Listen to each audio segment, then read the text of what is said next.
Hello, Sunshine. I'm Alexi, Lalas, and welcome to the State of the Union podcast, where we look at the beautiful game on and off the field through the lens of red, white, and blue-colored glasses. This episode, we'll be talking Gio Reyna, U.S. Women's National Team, the Pez Outlaw, Berhalter, Juventus, McBride, Leagues Cup, Gunners, soccer scarves, hamburgers, and so much more.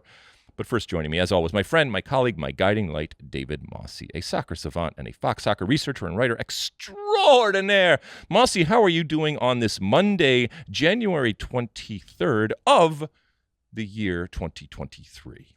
I am doing great. If you've listened to this podcast the last couple of weeks, you know I've been battling a cold. I sounded like Nas, but I think I'm over it. You sound great, yeah. Today, you sound back to your beautiful, crystal clear self. So you feeling better? Feeling much better. Okay. All right. So the residual effects are gone then. Okay, that's good. That's good for us, and obviously that's good for the viewer. Yeah, I was worried that last pod. I didn't want to say anything, but I didn't know whether you were going to make it here. So you've turned the corner and you're back the other way. You watching anything interesting, my friend?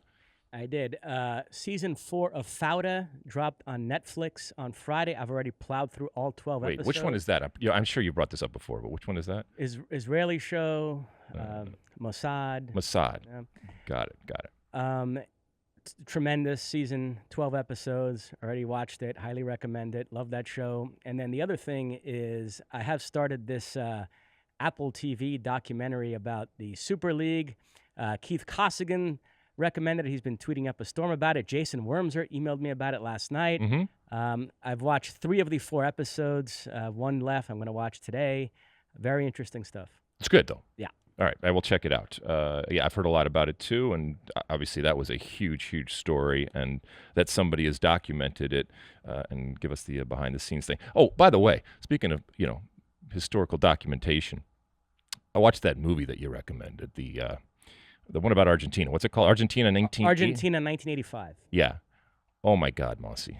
What a lumbering excuse for a movie. I can't believe that is actually being considered for movie of the year, whether it's international or regular. I did not like it at all. I thought it was a glorified Lifetime type of movie. I think the sentiment behind what obviously is an incredible story and the brutal dictatorship and the men and women that fought for justice to bring, these criminals to court and to get their moment in court. That in and of itself is a wonderful story. I just think that this was done, like I said, in a completely just boring and it needed to be more grandiose. And so I don't know. I just had the completely different reaction that you did. Interesting. Not since The Sopranos have you and I differed on something to this degree. Right. Okay. So Mosse gives it a thumbs up. I give it a thumbs down. But I did watch it. What I also watched was I love the documentaries. There's a documentary out there called the Pez Outlaw. Have you heard about this? No. Do you know what Pez are, Mosse? I do. Little candies, in the dispensers.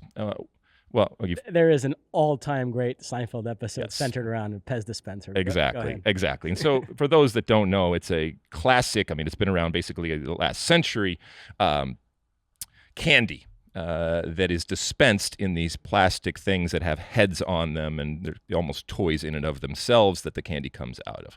People know what I'm talking about. But there is also a huge industry, and there has been a collector's industry behind it. And so this focuses on this one very, very famous collector out of Michigan and the lengths that he went to acquire unique Pez toys, I guess you would call it, dispensers from around the world, including over in Europe. And the distribution over in the United States was very different in Europe, and so these were not available in the U.S. And it goes through all this incredibly funny, but also, I guess, secret and to a certain extent dangerous lengths that he went to acquire Pez and then smuggle them back into the United States. He is framed in this as a hero, but I couldn't help at times thinking that what you're doing is illegal and there's an infringement on I'm sure copyrights and patents and all that kind of stuff and proprietary type of stuff. But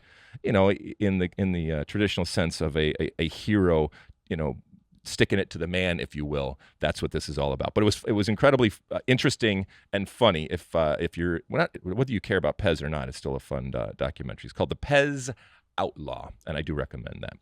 Anything else, Mosse? No. All right, you ready to light this candle? Let's do it. Look, there's all sorts of stuff going on, but we're not gonna bury the lead. Sometimes we do that just to kind of get you to dig in a little bit more. But we're gonna go right to Gio Reyna. Okay, I think that and you made this suggestion over the last couple of days as this story broke, and you're absolutely right, Mosse. You have your finger on the pulse of what people are talking about, and you have to have had your head in the sand to not know what we're talking about here. But give people a little idea, just so for those that did have their head in the sand, have an idea what we're about to discuss here. Yeah, if you listen to this podcast, we usually do U.S. national team and MLS in the first segment, European roundup in the second segment. But given the context, we felt like Gio Reyna's goal and celebration this past weekend was more of a U.S. soccer story. The Bundesliga returned after a lengthy hiatus due to the World Cup/winter break. Dortmund involved in a crazy game at home against Augsburg. Gio Reyna came on in the second half. Minutes later, scored a sensational goal to give Dortmund a 4-3 lead. That ended up being the final. Gio celebrated that goal by putting his hands in his ears, indicative of ignoring the critics, and also similar to Memphis Depay's celebration when he scored for the Netherlands against the U.S. in the round of 16 of the World Cup. So this all occurring against the backdrop of this whole Berhalter-Reyna brouhaha. It obviously sparked a lot of strong opinions on Twitter. What was your take? So I watched the game, and again, I am watching this game because of Gio Reyna. And again, we talk about this pod and the American soccer community out there that oftentimes looks at things through the lens of red, white, and blue color glasses. And so I'm tuning in because I know Gio plays there. It's good. Dortmund is a great team anyway, but it makes it that much more appealing to me as an American soccer fan to have an American there playing. And, he doesn't start, but there's a chance of him getting in, so I tune in, and once again, he comes in a substitution role. We are fascinated by this story, and I always say we, not just people that have been involved in soccer. Everybody is fascinated by this soap opera that we have gone into in detail for now a number of weeks. So he gets on the field and is actually playing, albeit in a substitute role, which is also what his role was at the World Cup, scores a goal.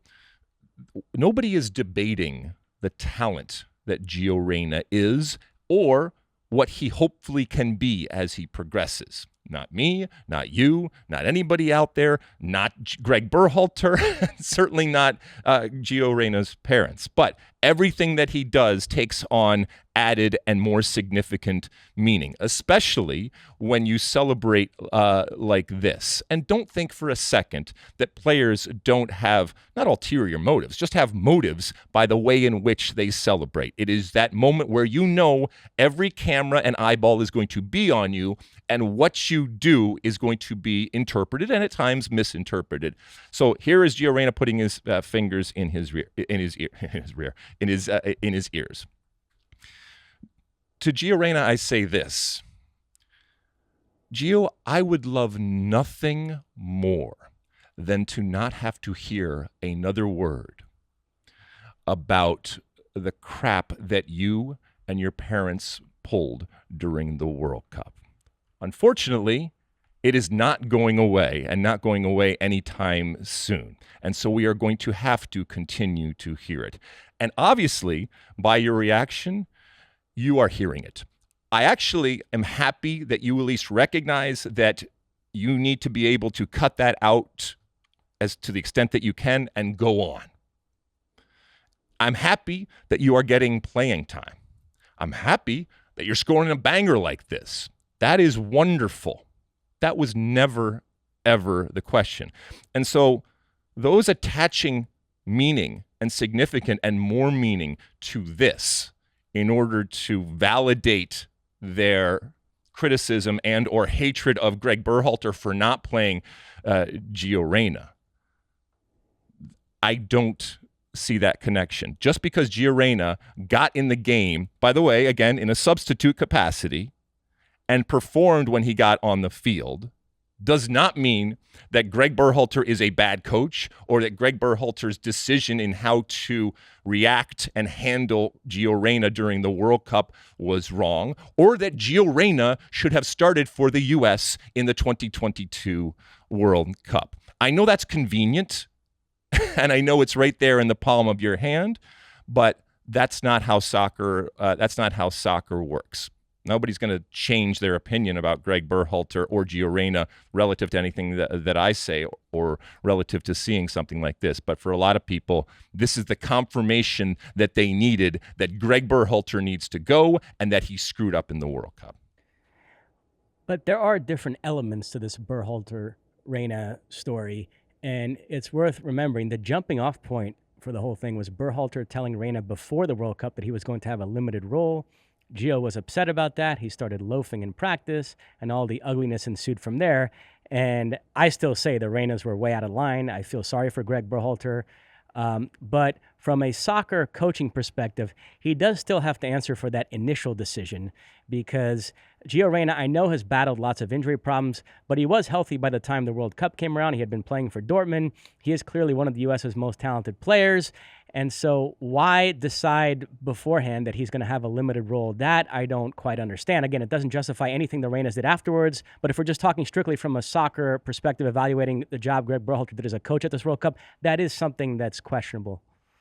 So wait, you question a coach being honest with the player? Oh, no. Once he decided he was going to have a limited role, I don't have a problem with him telling Gio that, but why did he make that decision in the first place? Because he didn't think that he was good enough to start. And I question that decision. I mean, okay, we that's do fine. that. But that's a subjective decision ultimately. Yeah. And so when a coach makes a decision that is going to be the case, he can certainly string the player along. And there are those that would argue that that's what a good coach would do, and keep some powder dry and not put that seed into a player's head that makes them already know before the tournament starts that they are going to be limited. There's the other side of it, and we've talked about this before, where you're actually being honest and forthright with the player. And then publicly, I think it's a little disingenuous to accuse Gregg Berhalter, as people have done, of lying, okay, when he is trying to actually protect a player from the inevitable criticism that would come for the truth being out there in a World Cup that you have done this relative to, disciplinary action or behavior that you deemed it was necessary in order to act the way that you did. So ultimately, Gio Reyna has moved on from the World Cup. We are not moving on. And that he's doing this celebration guarantees that this story will continue on, which is what we are talking about right now. So mission accomplished, if that's what you wanted to do, Gio. I'm happy that he's scoring goals. We're going to talk a little bit more about this later on in the show and get into a little bit more about the future of the national team, whether it includes Gregg Berhalter. It's going to include Gio Reyna, but that he is playing, that he is scoring, that is a good thing for him. That is a good thing for the national team. Well, the investigation into Gregg Berhalter is ongoing. No decision yet. The reports are that it's unlikely he's going to remain as the coach. We'll see. But in the midst of all that, we find out this weekend that Brian McBride is out as general manager. I work with Brian here at Fox. Love him. He's one of the nicest people I've ever met in my life.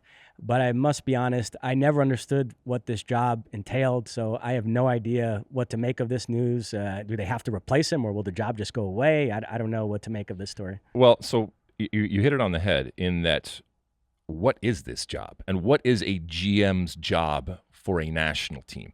Not just a national team, for the men's national team here, because this is where it falls on Ernie Stewart and Brian McBride to a certain extent.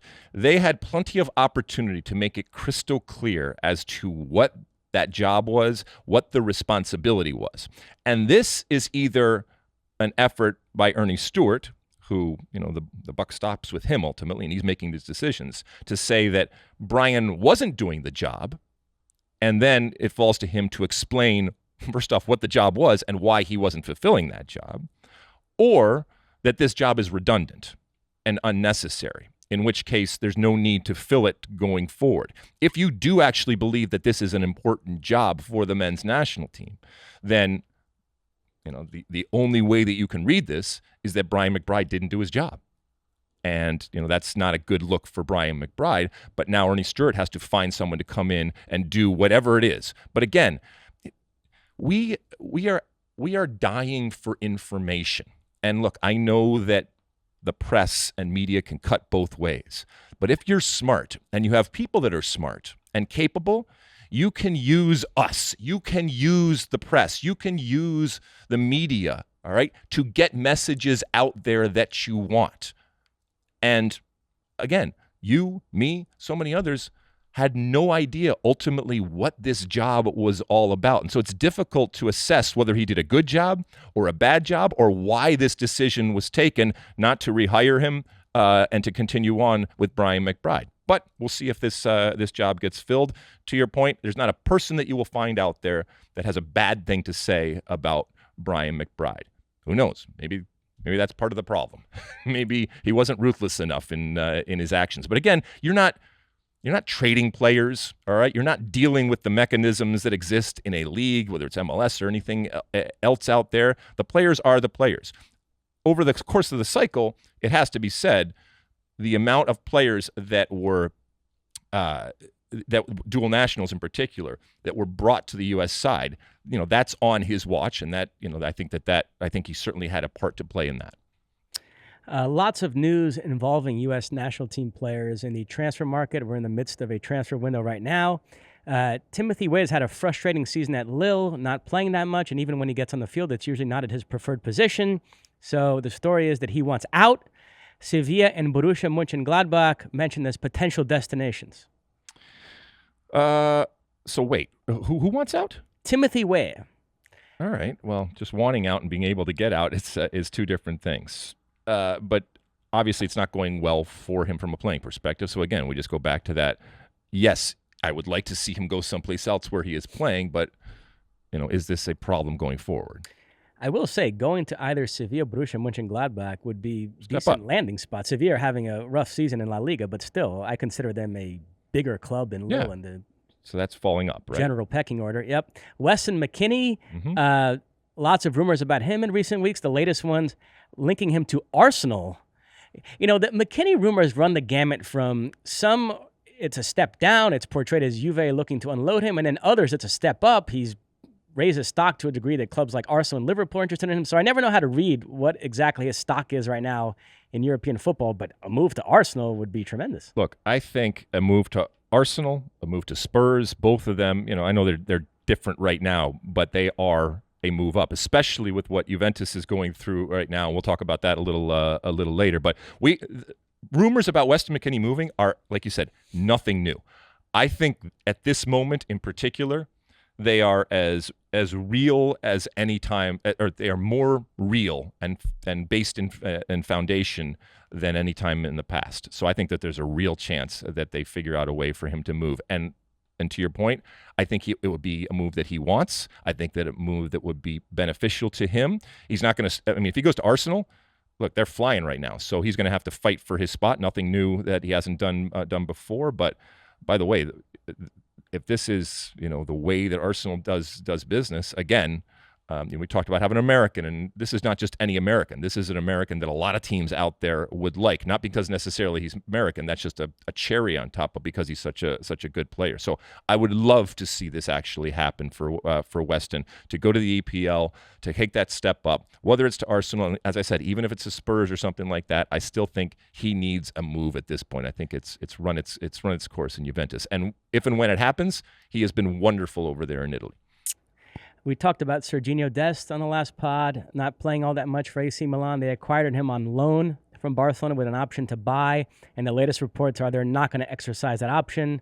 So Sergiño Dest in limbo. We'll have to probably wait until the summer to find out where he goes next, but he will not be staying at AC Milan. Yeah, so they're not going to exercise that option. $20 million, is that what you said? Yep. Oh, my goodness.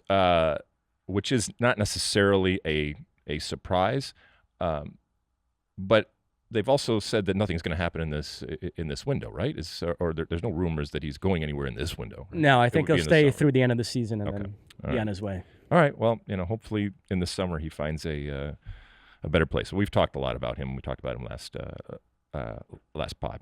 Anything else? On the field, we shift gears to the U.S. women. Okay. They played the second of their 2 friendlies against New Zealand. The first one, they won 4-0 in Wellington. The second one, they win 5-0 in Auckland. Hatch, Lavelle twice, Swanson, and Korniak with the goals. 2 wins out of 2 for the U.S. women. They're off and running in this World Cup year. They are, and look, 9 goals for, 0 goals against, whatever it ends up being, that's great. Shouldn't be a surprise. I don't think we learn necessarily anything new from a soccer perspective because of the competition or the lack of competition in 2 games against a completely depleted New Zealand. However, the players that will be involved in the summer get the lay of the land. The staff gets an understanding of what New Zealand is. As we've mentioned before, that's we're going to play all of their group stage games. But I don't think the soccer part of it told us anything. You know, Gurma is wonderful. I think she's going to continue on and do that kind of stuff. And Huerta and these types of players. Crystal Dunn getting back on the field. You know, that type of stuff is good. But this was glorified training and scrimmages. And this is unfortunately something that we oftentimes see this U.S. women's national team, where we're dying to glean some sort of information from the games that they play, and yet the amount of times where they're actually playing a competitive type of game against an opponent that will give them some sort of pushback is so limited that it's so difficult to assess this team. Although next month we should get some answers. Yep. She Believes Cup, Canada, Japan, and Brazil the opposition. Wonderful. So those are wonderful. sterner tests for sure. Yep, that'll be good, and hopefully they get the rest of the crew in there too, so we can really start to assess where this team is in terms of a starting 11 potentially, and the depth that we know is so important in group play. The U.S. men with 2 friendlies coming up. The first one Wednesday against Serbia. Programming note, we're going to tape our next podcast Thursday morning so we can react to that game. So that'll be out Thursday afternoon. So be on the lookout for that. A player who is in the U.S. squad for these games, the first against Serbia, the second one against Colombia, Alejandro Zendejas. He's been in the news. First off, he scored a great goal for Club America against Puebla over the weekend. And also, he's been the subject of this tug-of-war between Mexico and the U.S., and news comes down that Mexico fined and they had to forfeit several games that he appeared in for them at both the senior and under-23 level. The issue is he played in the U17 World Cup for the U.S. many years back alongside Christian Pulisic and Tyler Adams, and so in order to play for Mexico, he should have had to file a one-time permanent switch. He didn't. Mexico were unclear on the rules. They thought he could play for them, so he did. And they have to forfeit all those games. Mind you, they were all friendlies, so it's not that important. It'll slightly impact their FIFA rankings, but in the grand scheme of things, it's not that big an issue. See, maybe this is what a GM needs to be doing, okay? I mean, in this day and age, with the technology that we have, the information age in which we live in, this kind of crap should not happen. I mean, it should be understood what is allowed, what isn't allowed, and like this, I don't understand. I don't understand why this happens, but it does. All right, so, but we're okay.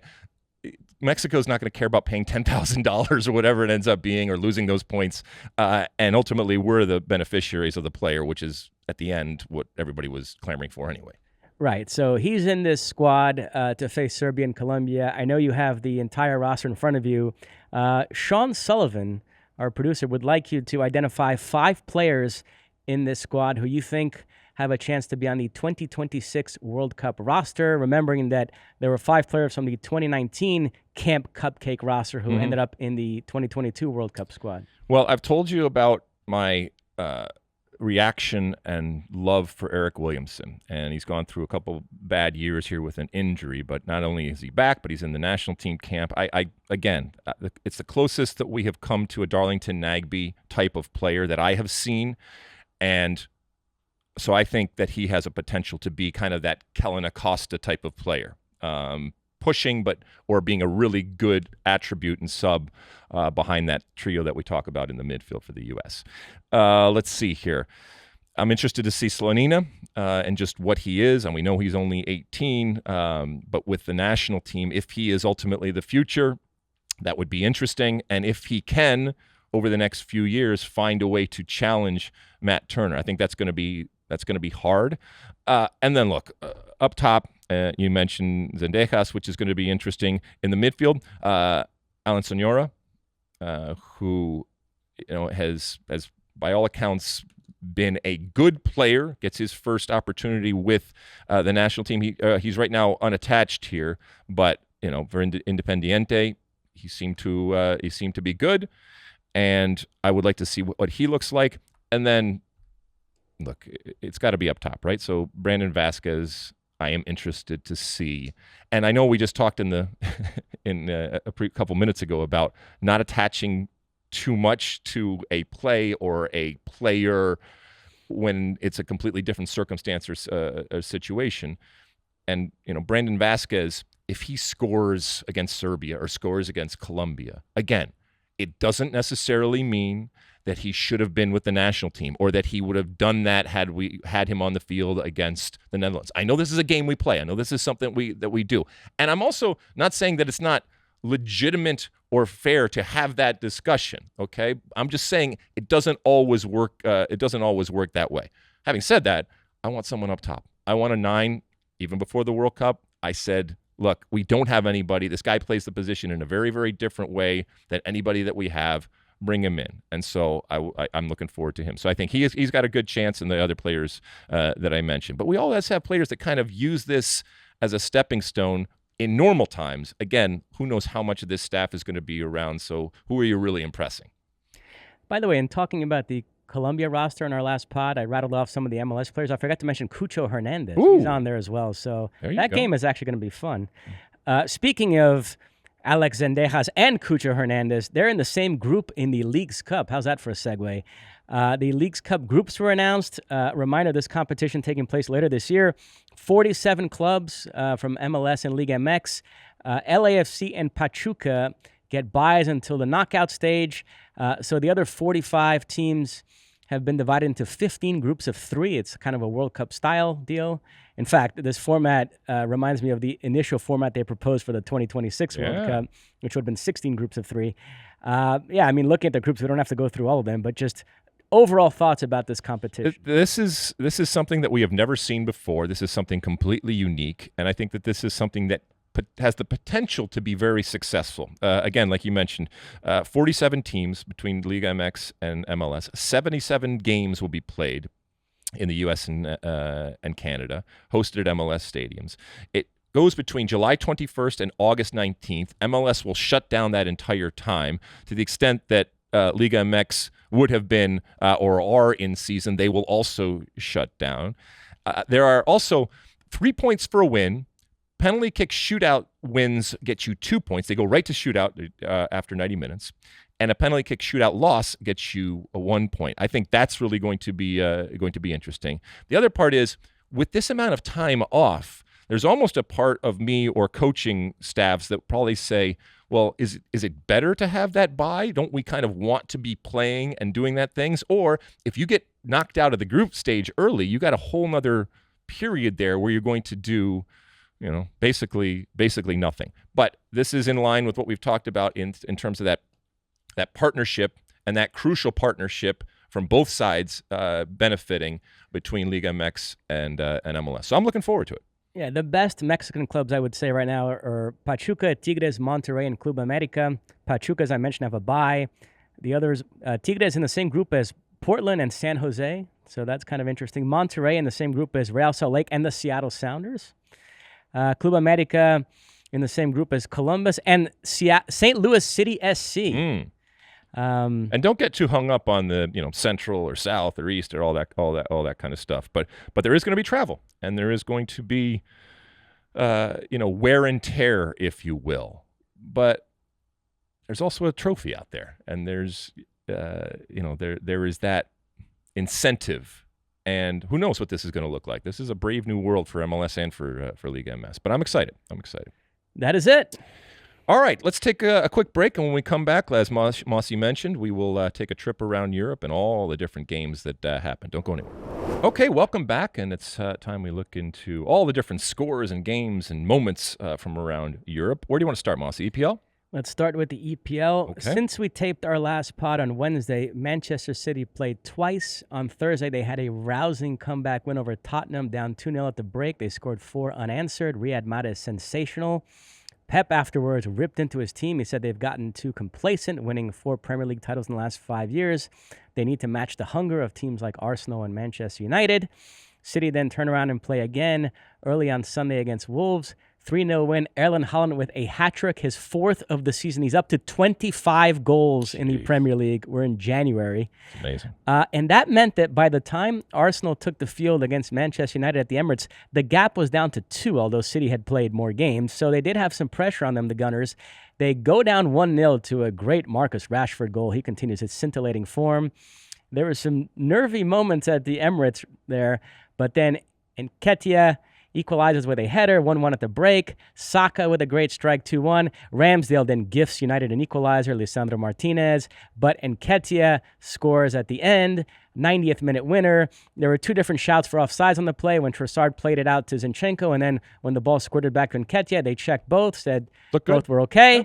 So close but good. Yeah. Arsenal take it, 3-2 victory over Manchester United. They avenged their only Premier League loss of the season. So the gap between them and City now 5 points, and Arsenal have played 1 fewer game. So it's interesting because, first off, from a Manchester United perspective, they continue to get better and to, I think, be looked on in much more favorable light than any time I can remember in the recent years. Even though they lost this game, Rashford, Smashford, just continues to get better and better and better. And he had that lull period after bursting on the scene. And now everything that he touches is forward. Everything is positive, proactive, and ultimately many things result in a goal. Arsenal, I don't know, do you talk to your Arsenal friends out there? There is still this feeling that they don't want to say it. They don't want to say it's ours. So 5 points clear right now, but as you mentioned, a game in hand. And yet there isn't this, because if Man City was in this position, the City supporters would be saying it's ours. We're fine. It's going to be close, but we're going to figure it out. I get the feeling that the Arsenal supporters are so kind of gun shy and worried about something else dropping and the soccer gods conspiring against them, that they just don't want to jinx it in any possible way by saying that they are the favorite. But this is a different Arsenal team. This is a different mentality, and this is a team that absolutely can win it. But Man City's going to hang around. They are going to hang around, and they have games against each other. So those proverbial 6-point types of things. So this is going to be fun. But a real champion that is just used to being there, which we know Arsenal, at least this version of Arsenal, is not, would be right now licking their chops saying, all right, we've put some distance, now let's finish it off. And keep in mind, City and Arsenal actually play Friday in the FA Cup at the Etihad. Doesn't impact the Premier League race, but maybe psychologically. Sure. Maybe. We'll see what happens there. And I agree with you on Manchester United. Remember, they had played a midweek game. Arsenal hadn't, so some tired legs in the second half. That might have been a factor. And also, they were without Casemiro, who was suspended. But I agree that they're still in an upward trajectory. Their brief flirtation with being in the title race is over. The draw against Crystal Palace and this defeat means they've fallen back far enough where I don't look at them as being in the race anymore. We're back to just 2 teams, Arsenal and City. United just about top 4. And one last Arsenal point. Nketiah, I mentioned, scoring twice in this game. That's 6 in 6 games, really filling the void left by Gabriel Jesus. Frankly, it's been an upgrade from a goal-scoring department because Jesus was in a huge slump. Yep. And so Nketiah has been terrific for them. The other quote-unquote big game of the weekend, Liverpool-Chelsea at Anfield finished 0-0. So those sides remain 9th and 10th in the table, both on 29 points. And soccer people will do this. Yeah, but it was a really exciting 0-0 game. No, there was not much to it. Only real point of interest is Mykhailo Mudryk came on in the second half and I thought showed some real flashes. So Chelsea fans encouraged by that. He could be a real factor, which, as we've talked about, has major Christian Pulisic implications. Yes. So, all right. So those are the big games. Everton lost too, right? Everton lose to West Ham, and that spells the end for Frank Lampard. He was sacked today. So Gerrard and Lampard sacked in the same season. Those two English pundits have been really hoping that those two guys succeed, but as of now, not so much.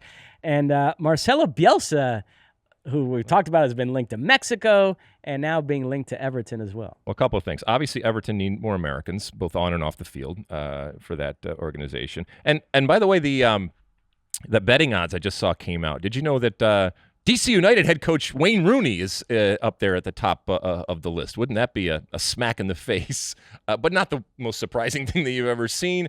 If all of a sudden he said, "Yeah, thank you very much, I'm off to Everton going forward." But Bielsa, as we talked about, he's being linked to Mexico, but maybe he sees Everton as I mean, anybody coming into Everton at this point is just keep them up, right, and continue that tradition, and that's your emergency type of manager that you're talking about right now, right? Correct. Okay. All right. Anything else? Next up, we're going to circle back to the exhibition game late last week between PSG and this Riyadh select team comprised of players from Saudi Arabia's two biggest clubs, Al Nassr and Al Hilal.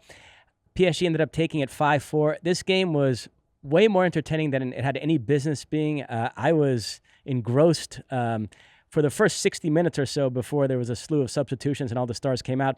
This game was way more intense than I expected it to be. Everybody took it really seriously. The stars showed up. Messi scored in the opening minutes, assisted by Neymar.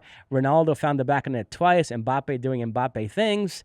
So actually was quite enjoyable watching this one. Do you think that was... So why does that happen? Because we've seen plenty of these where there's no defending, and it's just kind of this weird form of the game that you have that, people cheer, and there can be moments of magic. But to your point, it was like a real game going on there. And so is it just the egos that were involved? Yeah, I've never been a big Ronaldo guy. I've always been Messi over Ronaldo, and so I can't explain this, but as this match kicked off, I found myself really rooting for Ronaldo. I did not want him to get embarrassed, which that had the potential of happening. Yep. He obviously was overmatched looking at who he had on his team and who Messi had on his, and this could have been like a 4 or 5-0 PSG. But instead, the Riyadh select team held their own, and Ronaldo, like I said, scored 2 goals, one from the penalty spot, the other a header off the post. He then put in the rebound. So he ended up actually claiming the Man of the Match award for whatever that's worth. So I was actually happy to see that. Ladies and gentlemen, I don't know if you just witnessed or heard what just happened. My friend David Mosse managed to make Cristiano Ronaldo a sympathetic figure in all of this. But that does not happen often. But to your point, I think a lot of people there were with you that said, hey, you don't want to pile on, as it were, after the World Cup and Messi and everything that's going on. And that this once great champion, who we know his lot in soccer life has changed dramatically, especially relative to Messi, had this moment of a reminder of how great he can be and how much this matchup that over the last decade and more has kind of fueled not just them and their brands, but the brand of soccer. Still has some lasting glimmers. One last note, if I may put my Brazilian hat on for 1 second. Sure. This game was another occasion for me to lament Anderson Talisca's career choices.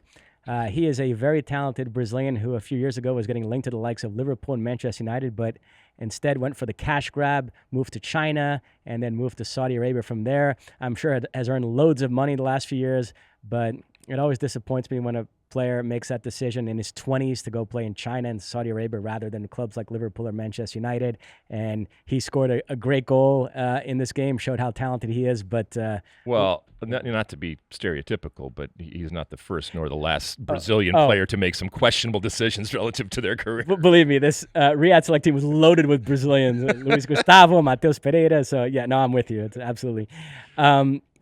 Next up, the Bundesliga. We talked about Gio and Dortmund in the opening segment. The other big game, Leipzig-Bayern, finished 1-1. Choupo-Moting and Halstenberg with the goals.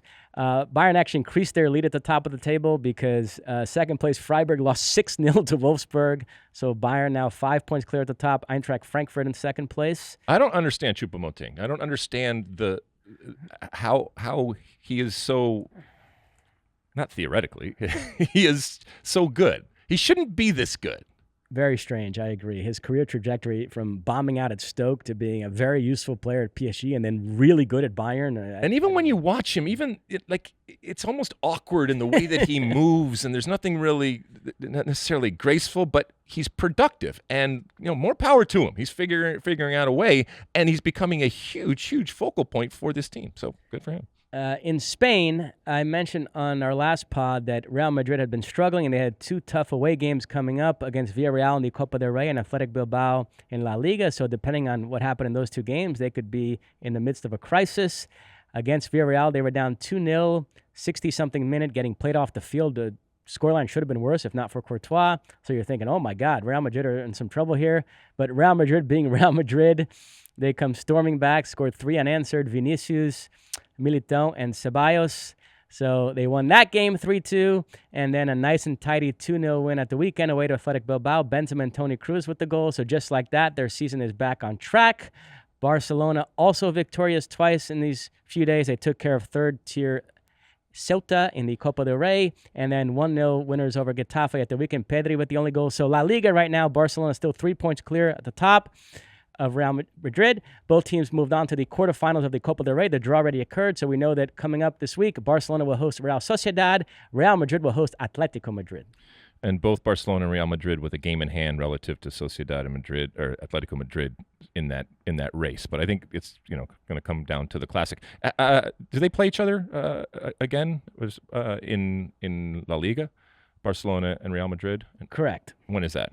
We know. Whatever. But okay, so that's really what's going to decide this. Like you said, 3-point difference here. All right, good. Well, the stars are once again aligned, and Barcelona and Real Madrid will fight this out to the end. And then finally in Italy, the best game of the weekend involved Juventus 3-3 draw against Atalanta. Weston McKennie started this game. Ademola Lookman scored twice for Atalanta. He's really found a nice home there. But Juventus in the news for all the wrong reasons. They've been docked 15 points because of they were punished for phony accounting practices.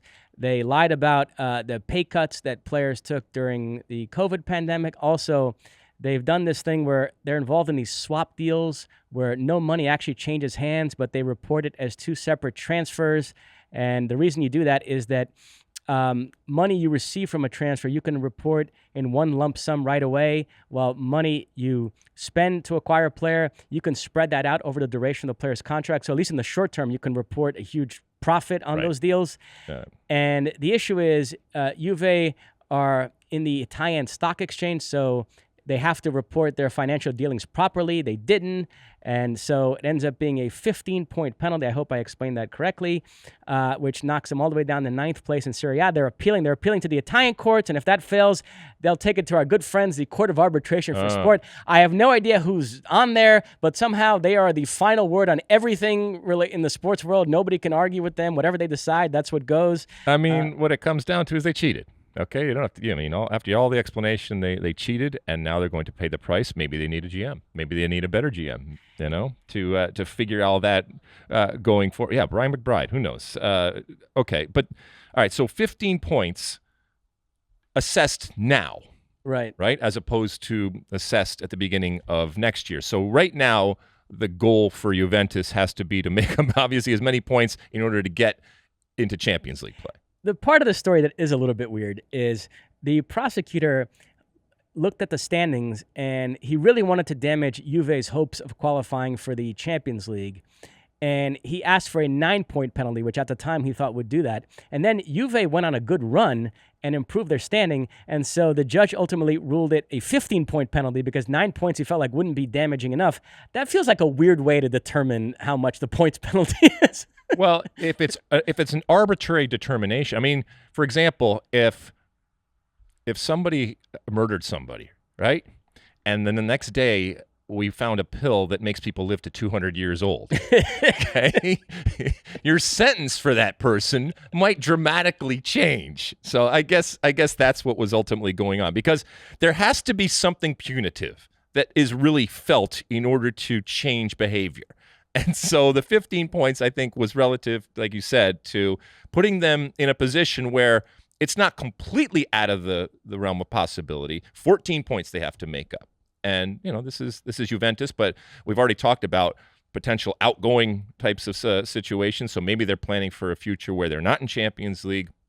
But it can be done. It can be done by Juventus. So that would be, you think, would they have, well, they would have probably taken 15 points at the beginning of next season in order to assure themselves the money of Champions League.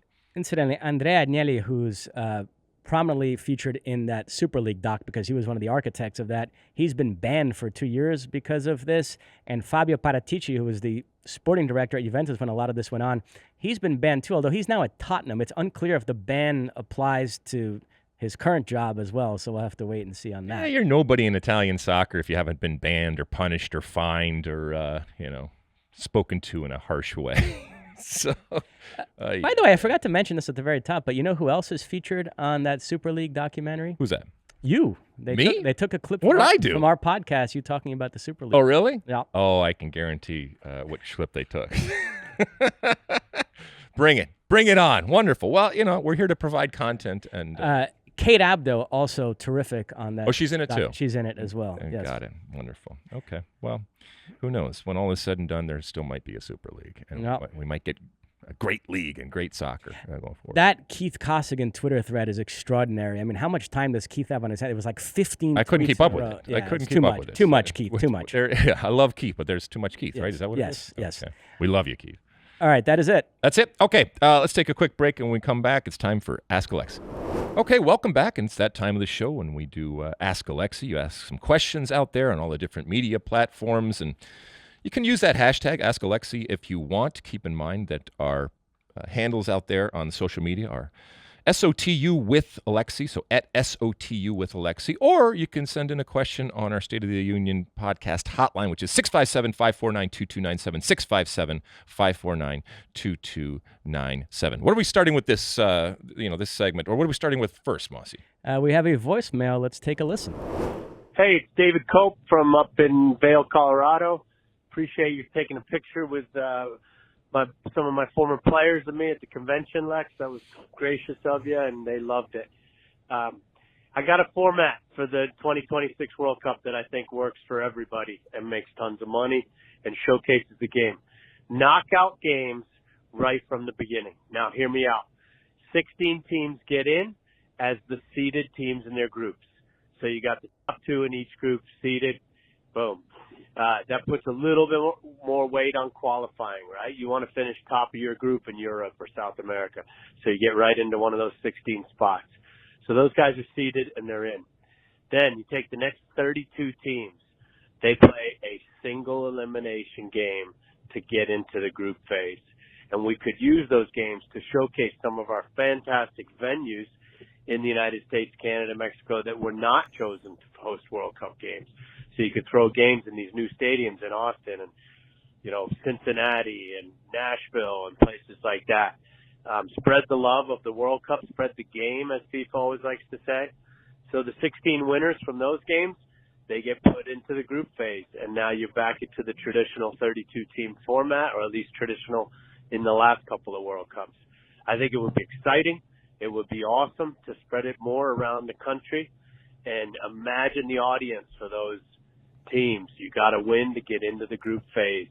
It's only one less game if you lose than it would have been in a 3-team group if you finished last. So let me know what you think. I hope you can comment on this new format for 2026. Bye. Okay. Thank you, David, from Vail. Must be nice up there in Vail right now. Skiing, hanging out, après skiing, which is something I'm really good at. And yeah, it was a pleasure meeting your players, and thank you for being a coach. Okay, so people were listening to our discussion out there. Some interesting stuff from David. Keep in mind that when we talk about the World Cup, okay, and the World Cup finals, what we're really talking about is the entire tournament. It's not just the actual tournament, for example, that happened in November and December in Qatar. It's all of the qualifying process that really encompasses it. So, adding a single game elimination, it's still all part of the World Cup. I get what he's trying to do here, but again, I think it goes back to what you were talking about. Are we taking something and unnecessarily making it even more complicated than it should be? To be honest, David's suggestion is just he's trying to figure out a way to clear out those 16 extra teams and let's just get it back to what it's been the last few World Cups. No, but to be fair, the quickest and maybe the most entertaining way of actually doing that might be what he's suggesting. But a team that loses that play-in game and then is not even in the group stage from that point forward, to what degree do they feel like they were actually at the World Cup? Right. You know, I think the whole point for Gianni Infantino is to give more teams the true World Cup experience, which I'm not sure you would have if you just played one play-in game and they were out. That is true. So in that sense, you're not giving them ultimately what the promise is right now. However, I mean, even the one-game play-ins, which were new this year because of COVID and all that kind of stuff that we saw for this World Cup that happened in Qatar. I mean, that's drama. That is tune in. You either win this game and you go to, I guess what would be called the bigger World Cup or whatever you want to call it, or you're out. But to your point, do they then say, yeah, we went to the World Cup, we just lost our only game and that was it? I don't know. I mean, I don't know if there is a good way of ultimately doing this. But David, I love that you're thinking about things, and I also love that you're thinking about utilizing all of those soccer-specific stadiums that we have had come online over the last 20 years that they're not obsolete, but they're not realistic when it comes to an actual full World Cup. And maybe that's where, those things can come into play. Maybe I'm influenced by college basketball because a few years ago they came up with these goofy play-in games before the NCAA tournament, and they try to act like those games are part of the NCAA tournament. One of my strongest sports takes, a hill that I'll die on, is those play-in games are not part of the NCAA tournament. You're not, okay. If you lose that, in my view, you did not reach the NCAA tournament that season. The NCAA tournament is 64 teams. For me, that's an open and shut thing. Okay. All right. Well, we'll see ultimately what FIFA decides. Again, still no word, and the sooner the better, so that we can all prepare and wrap our minds around it. What else? Well, Michigan will be lucky to get into those play-in games. Juwan Howard doing a terrible job this season. We move on.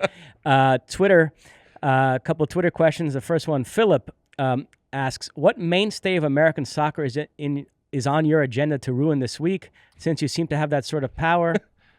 Yeah, I am on the Twitter machine over there on a daily or at least a weekly basis. Somebody comes out and accuses me of being the Antichrist and orchestrating the destruction and demise of soccer, and that I'm the worst thing that has ever happened to the game. I don't feel that I am, but if I do have a dastardly plan to execute to bring down anything and everything that is good when it comes to soccer, or is just there when it comes to soccer, my next target would probably be scarves. And I think I've mentioned this before, but if not, I will repeat. The phenomenon of scarves in soccer, I have never seen something that is more useless, and I just don't understand it. Now, listen, I understand what a scarf is for, but never in a million years would I just go out in the cold and use one of these soccer scarves, okay? If you have a brand or if you have a message, make a T-shirt, make a hat. That I will wear. But don't give me scarves, okay? I have absolutely no use for them. And I would say the same thing even if I was living in a cold, I grew up in Michigan. That's not what I'm putting on if I'm putting on a scarf. If I'm going out to a dinner, or if I'm going out with my wife, or if you're going out on a date or something like that, you're not showing up with your Arsenal scarf. So I don't understand it, and they just get tossed. So yeah, so that's the next order of business I'm going to.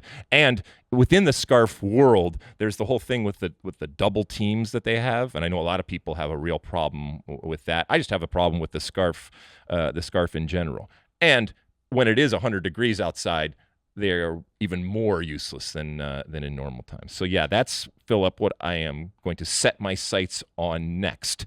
And unless those meddlesome kids get in the way, that's what my dastardly plan has in store. Next up, we circle back to the topic that we talked about at the top of this podcast. Dave FC, in reference to Gio Reyna scoring that great goal for Dortmund against Augsburg, he said to you, and yet you want Gregg over Gio. Kind of sad, don't you think? No. Okay, so I never said that I want Gregg Berhalter over Gio.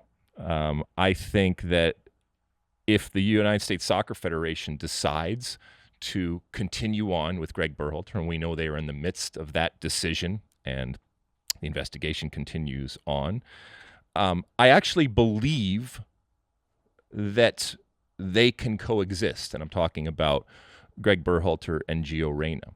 And I think that there is, if they're going to go with Gregg Berhalter, I think you have to nip it in the bud in that you have to get the parties involved. And that means everybody. That means Gio, that means Gregg Berhalter, that means Gregg's wife, the Reynas, everybody in a room. And you lock that door, you put all those parties together, and just get it all out, all right? So if you have to scream, if you have to cry, if accusations have to be made, if apologies have to be made, if you have to throw stuff, do whatever it is you need to do to work it out. And maybe I'm delusional, or maybe I'm Pollyanna in the way that I think about this. And maybe the damage, which we know is significant, is too much for reconciliation. But I am an optimist.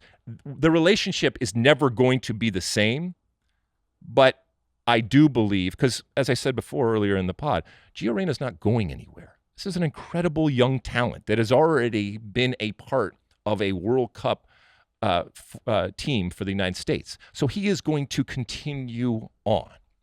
And so if Gregg Berhalter is that person, then fine. But in no way am I saying that hire Gregg Berhalter and then cast out Gio Reyna. No, they're going to have to coexist. Now, if Gregg Berhalter doesn't think that Gio Reyna is the right player for his team and shouldn't be with the national team, that's ultimately a subjective decision that he makes, yes, with all the baggage that comes with that. And I know there's a lot of people that feel that baggage precludes him from being able to continue on. And again, this is what I go back to. The assessment now is forever going to be with that baggage. And that's where the damage is. And that's where, I know that life isn't fair. I know that soccer isn't fair. But pointing out the fact that is not fair, I think that is important. The genie is out of the bottle. You're never getting it back in.